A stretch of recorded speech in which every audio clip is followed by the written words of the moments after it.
Hello, this is an update from my previous YouTube video about what's happening in Washington after the election and frankly what's happening during the lame duck session on how to deal with the current so-called fiscal cliff that's coming up. And you've heard, I'm sure, about the negotiations going on between the White House and the House Republicans and the Senate Democrats to try to resolve this issue.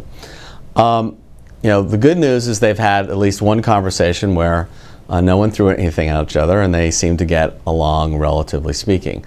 The problem is there's a real difference between approaches that House Republicans would like to take and the White House and Senate Democrats would like to take. Speaker Boehner would like to basically extend the cuts as is, all the Bush tax cuts, address the AMT patch, address all of the elements of the tax side of the fiscal cliff that people talk about, also address the debt ceiling, also address the sequestration in one fell swoop in a 12-month extension that would apply to everybody, including the top 2% of earners, and then put a framework together and, frankly, a process that would make it much easier to pass a tax reform package where they believe, House Republicans, they can address all of these issues, including potentially some added revenue on the top 2% of earners. And the Republicans have been willing to concede that. But remember, what they're proposing is just a one-year extension and then a framework for doing tax reform next year.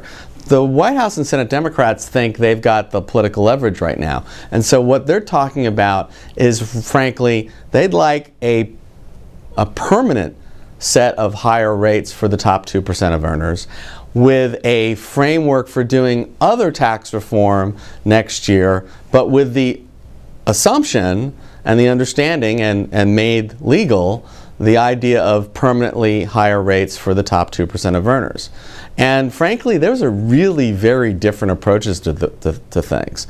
My view is Republicans are really not going to be willing to agree to a permanent hike in the top rates, because if they do, even if they pass tax reform in the House every day, there's really no incentive for Senate Democrats to do it because they've already got what they wanted, which was higher rates on the top 2% of earners. So it would take the leverage away from Republicans doing any comprehensive tax reform next year. So although we had a kumbaya moment in the negotiation before Thanksgiving, a lot of folks are concerned post-Thanksgiving that we're going to get back to some brinkmanship. And so play close attention. It is going to be quite a roller coaster ride.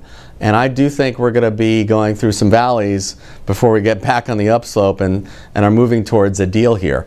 The bottom line here is the president's it's going to be critical the president lead in this issue. He's going to have to, frankly, negotiate with both sides, with House Republicans as well as Senate Democrats who don't want to give in anything in terms of entitlements and try to bring the parties together. Otherwise, there is a chance we're going to go over the cliff. I still think we'll work this out, but I must tell you there is certainly a reasonable chance that they don't work something out, and at least for some time we go over the cliff into next year. Like I said, it's quite a roller coaster.